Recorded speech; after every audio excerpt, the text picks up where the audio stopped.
On Friday, Transport for Wales introduced their new Class 756 trains. Noah and Ewa decided to check them out. Here is the 1108 train from Merthyr Tydfil to Aberdare, pulling into Cardiff Central. It looks almost identical to the Class 231s introduced last year, only with a slightly different livery and pantographs to draw electric current.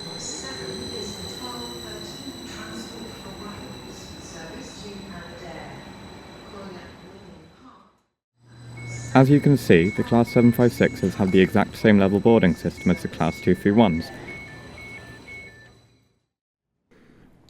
My first impression was that this train smelled of new shoes. I suppose that was to be expected, seeing as we are some of the first people to ride on them. Other than that, it was remarkably similar to the Class 231. It would take some more looking around to find differences. This information displays nice, although I do think they could have done bilingual. Cardiff Central. Regardless, The next station is Merthyr the entire Tydfil. train is really nice. It feels really open compared to what we used to have. I mean, open gangways. Before, there were a lot. The old sprinters and the paces were a lot more narrow. In fact, the sprinters had doors between them.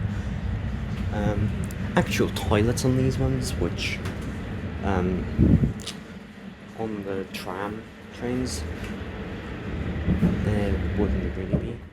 The power pack is something shared by both the Class 231 and the Class 756. It's a section of the middle of the train with a small corridor that you can walk through. On the Class 231, it is used to house 4 diesel engines. As a result, the interior of the power pack is quite noisy on the inside and very noisy on the outside of it. However, as the Class 756 can operate from overhead wires, battery power, or diesel, 3 of the 4 engines in it have been replaced with battery modules, meaning that it is whisper quiet. As we passed Canton Depot on our way down to Aberdare, we caught a glimpse of another Class 756. On the livery, it has 3 red chevrons, followed by the word Metro. This is a slightly different livery I talked about earlier, as the Class 231 does not have that on the side. These are Transport for Wales' first proper electric trains. Due to this, the acceleration is 1.1 metres per second squared. The Class 231s, while having great acceleration for a diesel train, only have an acceleration of 0.9 metres per second squared. Seats.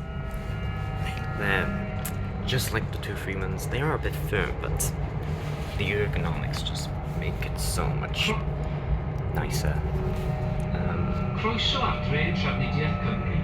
Something up with the announcement system, but the headrest is really nice. This was a great line to ride this train on. It's pretty long with lots of beautiful scenery and trains to pass. We also noticed that a section of notoriously bumpy track on this line was barely noticeable on this train, showing off the suspension system. Now it was time to enjoy the ride up to Aberdare.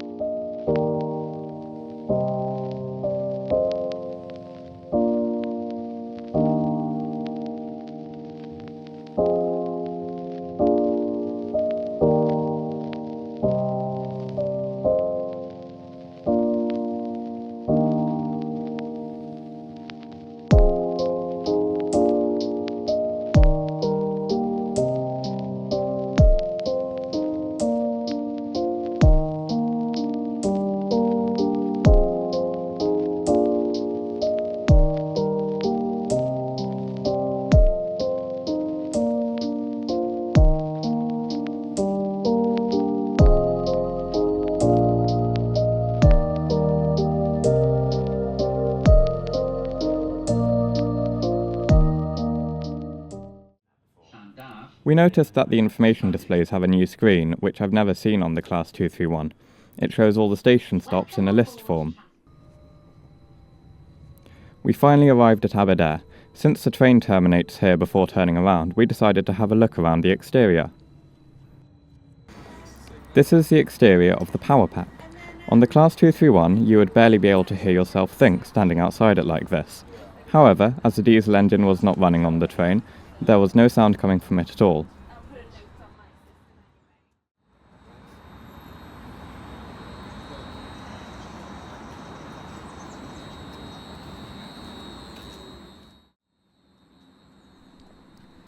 Here we met the driver of the train. He was okay with being on YouTube, so we asked a few questions on his opinion of the train.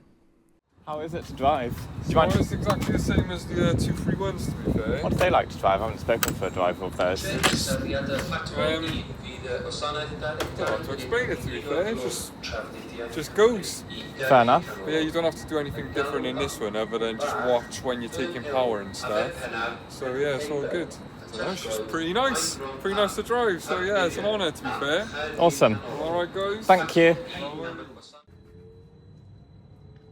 Now it was time to head back.